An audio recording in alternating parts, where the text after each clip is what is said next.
সুপ্রভাত। Bengali study গাইডের পক্ষ থেকে সকলকে স্বাগত। আজকে তোমাদের একটা প্রধান বিষয় নিয়ে আলোচনা করব, সেটা হলো বিএর প্রথম সেমিস্টারের বাংলার তোমাদের পাঠ্য সিলেবাস ও পাঠ্য বই নিয়ে আজ মূলত আমি আলোচনা করব। সেমিস্টার 1 বাংলা মেজর কোর্সে সাহিত্য প্রথম হচ্ছে প্রাথমিক ধারণা। সাহিত্যের প্রাথমিক ধারণা এই কোর্সের উদ্দেশ্য বাংলা সাহিত্যের প্রাথমিক ধারণা, সাহিত্যের বিভিন্ন সংরূপ ও তার গঠনের সঙ্গে শিক্ষার্থীরা পরিচিত হবে এবং তারপর বিভিন্ন সংরূপের প্রতিনিধিত্বমূলক কিছু রচনা নিদর্শন হিসাবে পড়বে। কবিতা ও গদ্যের বিভিন্ন রূপের পরিচয় ও প্রাথমিক ধারণা এই কোর্সে দেয়া হবে। একক 1 সাহিত্যের সংরূপ ও গঠন সংক্রান্ত প্রাথমিক ধারণা, সংজ্ঞা ও বৈশিষ্ট্য। একক 1-এ কী আছে?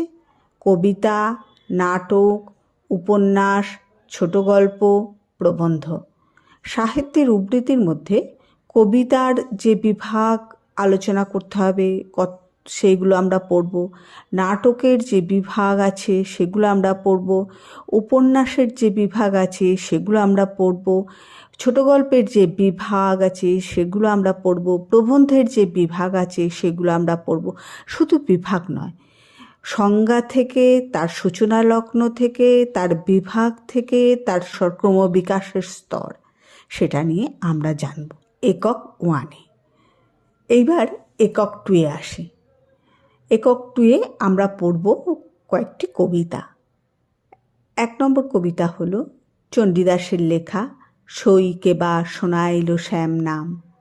2 নম্বর কবিতা হলো রামপ্রসাদ সেনের লেখা ওহে প্রাণনাথ গিরিবর হে ভয়ে তনু কাঁপিছে আমার। এটা কিন্তু শাক্ত পদাবলীর কবিতা। আর চণ্ডীদাসের লেখা এর আগের কবিতাটা 1 নম্বর যে কবিতাটা বললাম ওটা কিন্তু বৈষ্ণব পদাবলীর কবিতা। মাইকেল মধুসূদন দত্তের কবি, রবীন্দ্রনাথ ঠাকুরের লেখা বলাকা, সত্যেন্দ্রনাথ দত্তের লেখা ঝর্ণা, নজরুল ইসলামের লেখা কান্ডারি হুঁশিয়ার, জীবনানন্দ দাশের লেখা আবার আসিব ফিরে, সুকান্ত ভট্টাচার্যের লেখা রানার, শঙ্খ ঘোষের লেখা বাবরের প্রার্থনা, নবনীতা দেবসেনের লেখা লগ্ন। এই কটা কবিতা, মূলত 10টা কবিতা আমাদের একক 2-এ বাংলা মেজর 3 বছর ও 4 বছরে যারা পড়ছো তাদের কিন্তু এটা পাঠ্য। যারা 3 বছরে পড়ছো তাদেরও এটা পাঠ্য, যারা 4 বছর পড়ছো তাদেরও এটা একই পাঠ্য। এইবার একক 3। একক 3-তে আছে ছোট গল্প। রবীন্দ্রনাথ ঠাকুরের অতিথি 1 নম্বর ছোট গল্প। 2 নম্বর ছোট গল্প তারাশঙ্কর বন্দ্যোপাধ্যায়ের নারী ও নাগিনী। 3 নম্বর ছোট গল্প বলাইচাঁদ মুখোপাধ্যায়, যার ছদ্মনাম ছিল বনফুল, বনফুলের লেখা তাজমহল গল্পটি। 4 নম্বর হলো বিমল করের লেখা জননী গল্প। প্রত্যেকটি গল্পই আমি আমার ইউটিউব চ্যানেলে তুলে ধরার চেষ্টা করব। একক 4 এবার আমরা পড়ব প্রবন্ধ। প্রথম প্রবন্ধ হচ্ছে প্রমথ চৌধুরীর লেখা আমাদের ভাষা সংকট। দ্বিতীয় প্রবন্ধ হচ্ছে শ্রীকুমার বন্দ্যোপাধ্যায়ের লেখা উপন্যাসের পূর্বসূচনা। 3 নম্বর প্রবন্ধ হচ্ছে হুমায়ুন কবিরের লেখা বাংলা কাব্যের গোড়ার কথা। 4 নম্বর প্রবন্ধ হচ্ছে বুদ্ধদেব বসুর লেখা রবীন্দ্রনাথ ও উত্তর সাধক। এই কোর্সে শিক্ষার্থীরা সাহিত্যের বিভিন্ন সংরূপ ও তার গঠনের প্রাথমিক পরিচয় পেল। সংরূপগুলি তারা বাংলা সাহিত্যের বিভিন্ন নিদর্শন সহকারে বুঝতে শিখবে।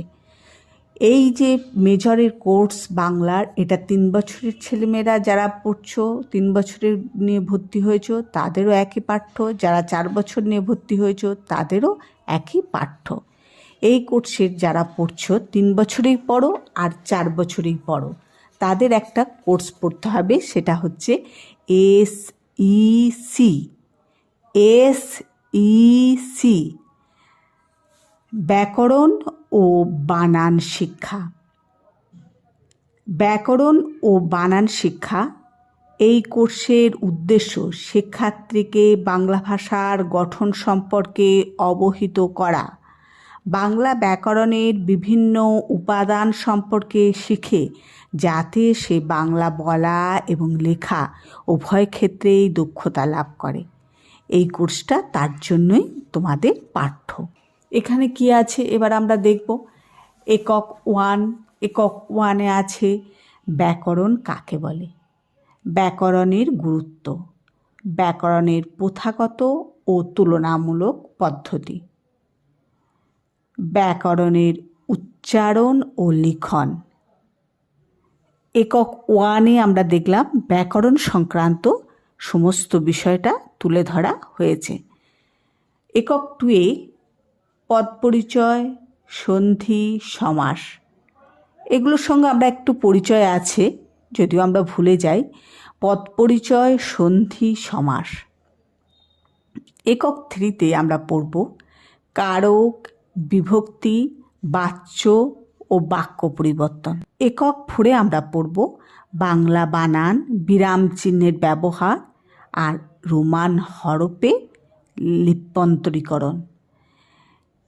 এই কোর্সটি পড়ার পর বাংলা ভাষার প্রয়োগগত দিক সম্পর্কে শিক্ষার্থীরা একটা প্রাথমিক ধারণা লাভ করবে।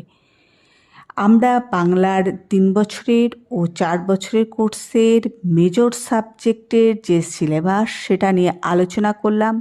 মেজর সাবজেক্ট যাদের আছে তাদের SECটা পড়তে হবে, তারও একটি নির্দিষ্ট সিলেবাস আছে, সেই সিলেবাস নিয়েও আলোচনা করলাম। তোমাদের প্রশ্ন থাকে প্রচুর, সেটা হচ্ছে পাঠ্যগ্রন্থ কী পড়ব।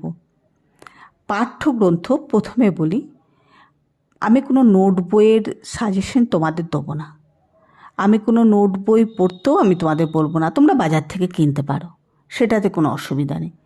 তোমরা বাজার থেকে কিনতে পারো, তোমাদের সুবিধা অনুযায়ী দেখবে দোকানে গিয়ে বিভিন্ন লেখকের বই ফেলে দেবে, সেখান থেকে তোমরা যে কোনো একটা বই নিয়ে নিতে পারো। সেটা কারণ নোট বইটার একসাথে তোমরা সবটা পেয়ে যাবে, এই জন্য নোট বইয়ের কথাটা বলছি, কিন্তু আমি নোট বইয়ের পক্ষে নয়।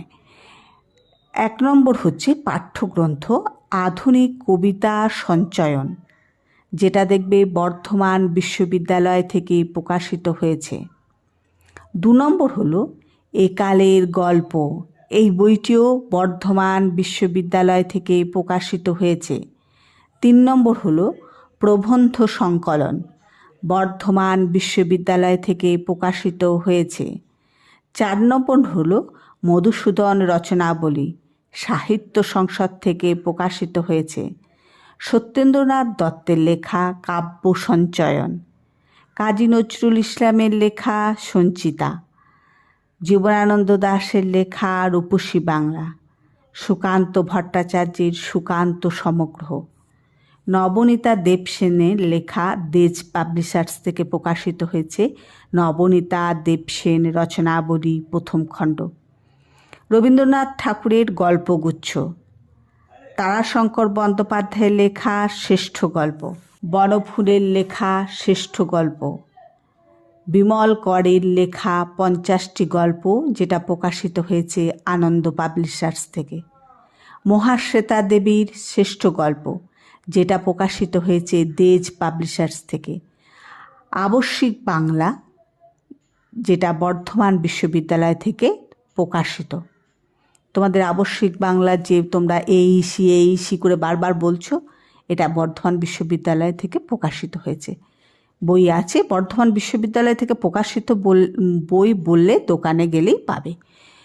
পরশুরামের গল্প সমগ্র, শ্রীশচন্দ্র মজুমদারের সাহিত্য সন্দর্শন, উজ্জ্বল কুমার মজুমদারের সাহিত্য ও সমালোচনার রূপরীতি, অপূর্ব কুমার রায়ের সাহিত্য রূপ বিচিত্রা, কুন্তল চট্টোপাধ্যায়ের সাহিত্যের রূপরীতি ও অন্যান্য প্রসঙ্গ, শুদ্ধসত্য বসুর লেখা বাংলা সাহিত্যের রূপরীতি, অলোক রায়ের লেখা সাহিত্য কোষ কথা সাহিত্য, বিমল কুমার মুখোপাধ্যায়ের লেখা সাহিত্য বিচার তত্ত্ব ও প্রয়োগ, পরেশচন্দ্র মজুমদারের লেখা বাংলা বানান বিধি, পবিত্র সরকারের লেখা বাংলা বানান সংস্কার, সমস্যা ও সম্ভাবনা, বিভূতিভূষণ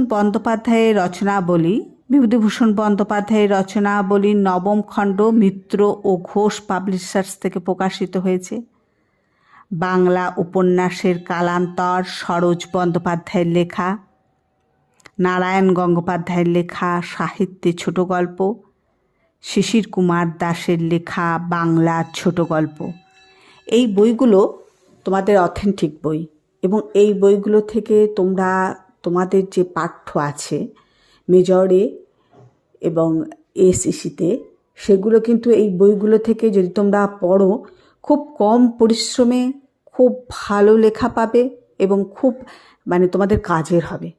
এবং নোট বই সেটা তো তোমাদের আগেই বলে দিলাম, তোমরা যা ইচ্ছা যা খুশি কিনতে পারো, সেই বিষয়ে আমার কিছু বক্তব্য নেই। কিন্তু এই বইগুলো কিনলে, এবার তোমরা যে বলবে এতগুলো বই ম্যাডাম কী করে কিনতে পারা যায়, কিন্তু এই যে এতগুলো বই, সেইগুলোর ক্ষেত্রে কী হবে, তোমরা লাইব্রেরি ওয়ার্ক করতে পারো। প্রত্যেকটি বই লাইব্রেরিতে পাবে এবং লাইব্রেরিতে গিয়ে তোমরা এই নোটগুলো যদি তৈরি করে ফেলো, একবার দুবার করে একটা নোটের জন্য তুমি একদিন যাবে, দুদিন যাবে, তার বেশি তো লাগবে না। এইভাবে আস্তে আস্তে যদি তুমি প্রথম থেকে এটাকে মনোসংযোগ দিয়ে তৈরি করো, আমার মনে হয় তোমার কোনো নোট, কোনো টিচার, কারোর প্রয়োজন হবে না। আস্তে আস্তে তুমি নিজেই পারদর্শী হয়ে উঠবে এবং আস্তে আস্তে নিজে বাংলা সাহিত্যের উপর যে তোমার একটা অভিজ্ঞতা, সেটা কিন্তু অর্জন করতে পারবে। প্রচুর শব্দ নিজেরা জানতে পারবে। তো ভিডিওটা যদি তোমাদের ভালো লাগে অবশ্যই তোমরা লাইক করবে এবং কেমন লাগলো অবশ্যই জানাবে। সুবিধা অসুবিধা আমাকে জানালে আমি খুব আনন্দ পাবো এবং পরবর্তী অন্য একটি ভিডিও নিয়ে তোমাদের কাছে উপস্থিত হব। ততক্ষণ তোমরা ভালো থাকবে, সুস্থ থাকবে।